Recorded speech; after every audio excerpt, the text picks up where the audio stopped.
Tun Mahathir panggil dia, minta supaya dia bubarkan UMNO, minta supaya dia menyertai Bersatu. Bila Datuk Zahid enggan untuk membubarkan UMNO dan enggan untuk menyertai Bersatu, maka dia 10 hari selepas itu dikenakan 87 pertuduhan. Ini jelas adalah pendakwaan yang bermotifkan politik. Apatah lagi dalam kes yang pertama selesai, iaitu kes Ultra Kirana Sdn Bhd, visa luar negara. Dalam kes ini jelas menunjukkan bahawa, pertama sekali kita lihat, bila orang terima rasuah, biasa orang yang memberi rasuah didakwa, orang yang terima rasuah didakwa. Tetapi dalam kes Datuk Seri Zahid, orang yang beri rasuah tak didakwa. Bila kita tanya kenapa dia disogok oleh Pang Likun, dia didakwa dan Pang Likun didakwa. Maka ketika itu, ketika zaman Latifah Koya menjadi ketua pengarah SPRM menjawab bahawa kita siasat kemudian. Ini betul-betul law of the jungle. Ini jelas menunjukkan bahawa berlakunya selective prosecution. Dan bukti jelas bahawa berlaku selective prosecution ialah bila David Tan, dia beritahu bahawa yang terima duit daripada UKSB bukan hanya Datuk Zahid, termasuklah Hishamuddin Tun Hussein, termasuklah orang macam Mahathir Mohamad yang menerima duit daripada suami kepada anak saudara dia, iaitu Tan Sri Rahman, suami kepada Yasmin. Begitu juga dengan Muhyiddin Yassin. Begitu juga dengan apa lagi? Khairi Jamaluddin, Syafiq Abdal. Begitu juga dengan Hanifah Aman. Mereka semua menerima duit daripada UKSB. Tetapi bila Zahid menerima, ianya dianggap sebagai rasuah. Tetapi bila yang lain-lain menerima duit, ianya dianggap sebagai political donation. This is a very clear-cut proof that it is a politically motivated prosecution, malicious prosecution, and a selective.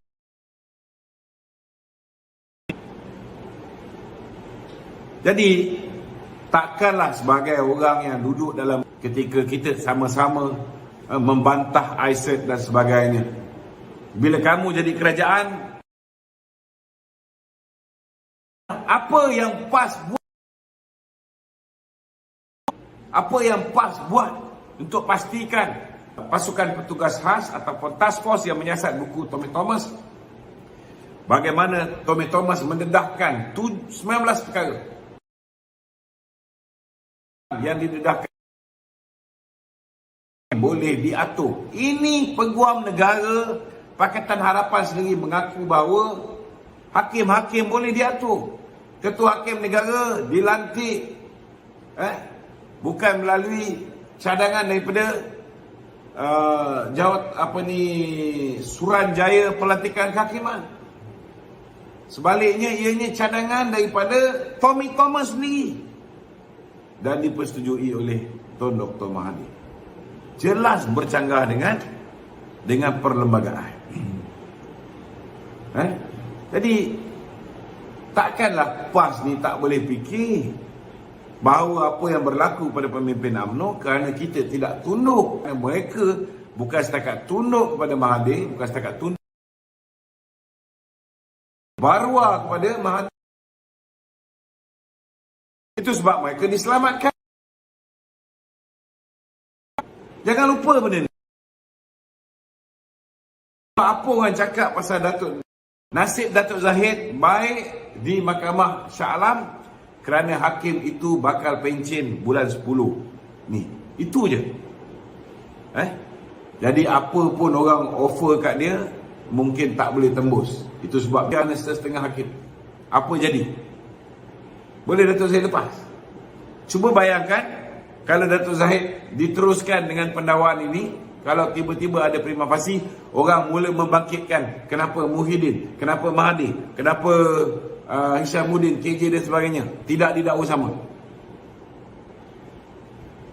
Hari ini semua maklumat di hujung jari. Orang boleh membaca. Rakyat Malaysia bukan bodoh. Itu sebab hari ini kita tengok modal pembangkang. Apa hari ini modal mereka? Adakah mereka ada sesuatu tawaran baru yang mereka nak berikan kepada rakyat Malaysia? Tak ada. Sebab mereka tahu apa juga bentuk tawaran yang mereka berikan, rakyat tidak akan percaya, tuan-tuan. Jadi bila mereka tahu bahawa apa yang mereka tawarkan tidak akan diyakini oleh rakyat, kerana rakyat sudah puas dikencing oleh Pakatan Harapan, yang mana di dalam Perikatan Nasional sebahagian besarnya adalah orang yang berada di dalam Pakatan Harapan, sudah pastilah saudara, rakyat tidak akan mengundi mereka. Jadi cara yang paling mudah untuk mereka buat, terutamanya untuk mengelirukan orang-orang muda. Ini saya nak beritahu orang muda, generasi TikTok. Itu sebab tiap-tiap hari saya pastikan bila saya nak buat live, saya akan pastikan saya buat live di TikTok sama. Kerana kita nak orang muda yang mungkin tak sempat nak melalui zaman 22 tahun Tun Dr. Mahathir sebagai Perdana Menteri. Betapa bobroknya Tun Dr. Mahathir. Kita juga tahu bahawa setengah-setengah pengundi 18 tahun ini, mereka ni tak sempat merasa 22 bulan di bawah Tun Dr. Mahathir. Saya takut nanti ada anak muda yang masih merindui zaman Mahathir ni. Saya nak beritahu tuan-tuan, Datuk Zahid hari ni mereka nak kenakan pemimpin UMNO ni, tak ada cara. Maka dikitarnya kenyataan yang dikeluarkan oleh Datuk Zahid. Dia mengatakan bahawa Datuk Zahid kata, kalau misalnya kita gagal untuk memenangi pilihan raya kali ini, gagal membentuk kerajaan dengan kuasa mutlak, maka Pakatan Harapan akan memerintah. Maka bukan saya akan didakwa saja, tetapi Tok Mat, Wee Ka Siong, Vigneswaran dan sebagainya turut akan didakwa. Bukan maknanya kita buat pilihan raya tu untuk mengelakkan daripada kita punya kes ni didakwa di mahkamah. Bukan. Maksud yang dimaksudkan oleh Datuk Seri Ahmad Zahid ialah, kalau dikembalikan Pakatan Harapan memerintah, selective prosecution, pendawan terpilih, pendawan berniat jahat, pendawan yang bermotifkan politik, itu akan berulang kembali. Orang yang tak ada kes pun akan kena kes. Tok Mat yang tak ada kes pun akan ada kes. Wee Ka Siong yang tak ada kes pun akan ada kes. Vigneswaran yang tak ada kes pun akan ada kes. Dan orang-orang Pakatan Harapan yang ada kes, semuanya akan digugurkan kes-kes mereka. Itu yang dimaksudkan oleh Datuk Zahid. Buktinya ada. Datuk Zahid dah menyatakan sepanjang tempoh Pakatan Harapan memerintah, 13 pemimpin PH telah digugurkan kesnya di mahkamah. Siva Rasa Rasya, Eric Paulsen, Tamrin Ghaffar, Hassan Karim, Tien Chua, Rafizi Ramli. Sebaliknya, pemimpin UMNO yang tak nak tunduk dengan Mahathir dan Muhyiddin, 18 orang didakwa di mahkamah. Ini kena jelas. Ini kena jelas. Maksud Datuk Zahid ialah jangan sampai kita kalah, kerana kalau kita kalah akan berlaku, berulang kembali selective prosecution zaman Pakatan Harapan. Itulah yang dimaksudkannya. Kalau jatuh pada Perikatan Nasional pun sama. Bukankah bila berlakunya selective prosecution itu, Muhyiddin merupakan Menteri Dalam Negeri. Bila Ketua Polis Negara mengatakan bahawa video Azmin Ali kabur, walaupun satu dunia, itu berlaku ketika Muhyiddin menjadi Menteri Dalam Negeri. Maknanya tak kiralah Pakatan Harapan ke Perikatan Nasional ke, kalau mereka memerintah, selective prosecution will occur again. Akan berlaku sekali lagi. Tommy Thomas pun dah mendedahkan pun. Tommy Thomas sendiri mendedahkan. Saya anggap bahawa ianya adalah dana politik. Saya yakin bahawa ini bukan soal rasuah. Kalau soal rasuah jawatan, kalau nak katakan jawatan duta ke Timur Tengah ni, memang betul Muhyiddin yang bagi dia. Tetapi ketika Datuk Seri Ismail Sabri menjadi Perdana Menteri, jawatan ini dikekalkan. Walaupun fungsinya tak berapa nak ada, tetapi masih dikekalkan. Jadi ini bukan soal rasuah jawatan. Tetapi political funding tak ada masalah. Kalau PAS mengharapkan political funding daripada Bersatu, ianya halal. Samalah seperti mana UMNO dulu memberikan political funding kepada PAS untuk bertanding pilihan raya umum yang ke-14. Tak ada masalah. Kita cabar Tuan Guru Haji Hadi supaya dia bersumpah dengan kalimah wallahi wabillahi watallahi bahawa dia tak pernah dapat apa-apa bahawa kepimpinan PAS atau pembiayaan daripada Datuk Seri Najib Tun Razak ataupun sumber-sumber yang datang daripada Datuk Seri Najib. Saya cabar. Saya cabar. Terima rasuah, salah guna kuasa dan sebagainya.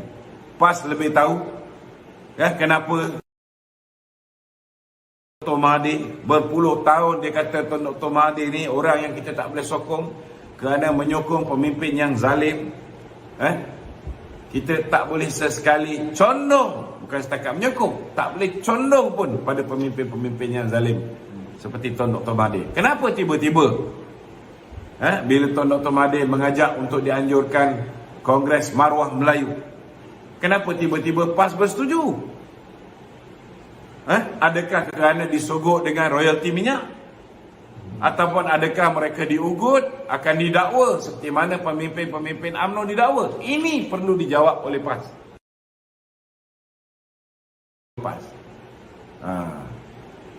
Kalau dia tak puas hati lagi, suruh dia tanya. Suruh ahli-ahli PAS bertanya dengan Haji Hadi. Kenapa Haji Hadi membayar? Dia mula-mula dia saman Claire Russell Brown yang menuduh bahawa dia 90 juta. Akhirnya dia membayar, dia menghentikan saman terhadap Claire Russell Brown dan dia bayar 1.4 juta tak silap. Dia melakukan fitnah orang macam Anwar Ibrahim, melakukan fitnah, kita okey, kita boleh terima. Tetapi kalau nama tu ulama, cubalah jaga akhlak tu, sekoh sikitlah. Itu je lah kita minta daripada peristiwa yang perjumpaan tu. Ya. Dia sebenarnya bukan UMNO yang ajak PAS untuk membuka semula ataupun menghidupkan semula. Bila PAS menubuhkan Perikatan Nasional tanpa persetujuan tertubuh Datuk Seri Ahmad Zahid, dia kata mau. Tetapi kenapa tiba-tiba seolah-olah macam pemimpin UMNO berlapang dada bersedia menghidupkan semula Muafakat Nasional Bersatu? Kalau dia nak bersama dengan Bersatu, silakan, kita tak halang. Dan kita menyambut baik bila dia nak bersama dengan Bersatu. Tetapi janganlah hari ini tiba-tiba keluar ayat bersama dengan UMNO oleh Mahathir. Kalau dia